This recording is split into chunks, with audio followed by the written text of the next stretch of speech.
بہت وقت پہلے بغداد شہر میں زینب نام کی ایک عورت رہتی تھی۔ وہ اپنے علم اور شرم و حیا کے لیے مشہور تھی۔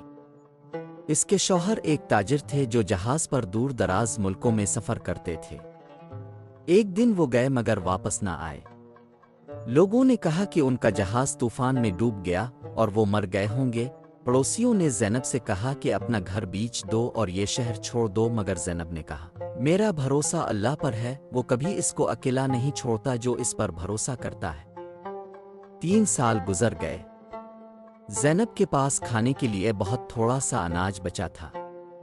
ایک رات اس نے اپنی آخری روٹی کا آدھا ٹکڑا ایک غریب بچے کو دے دیا اور باقی خود کھایا۔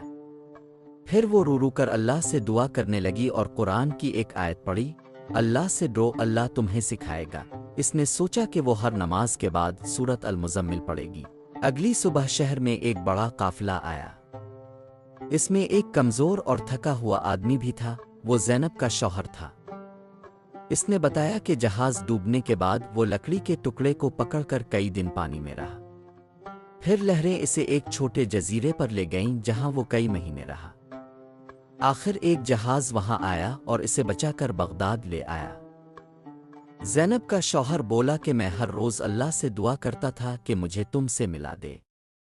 زینب روتے ہوئے بولی، دیکھا اندھیرے سمندر میں بھی اللہ راستہ بنا دیتا ہے، بس اس پر بھروسہ رکھو۔ اس کے بعد زینب نے سب کو یہ قصہ سنایا اور کہا کہ اگر کوئی مشکل میں ہو تو سورۃ المزمل پڑھے، اللہ پر بھروسہ رکھے اور سچی دعا کرے۔ بہت سے لوگوں نے ایسا کیا اور کہا کہ ان کی مشکل آسان ہو گئی۔ اس کہانی کا سبق یہ ہے کہ کبھی اللہ پر ایمان نہ چھوڑو، اس کی مدد صحیح وقت پر ضرور آتی ہے۔ جب دنیا کہے سب ختم ہو گیا، تب بھی اللہ ایک نیا آغاز بنا سکتا ہے۔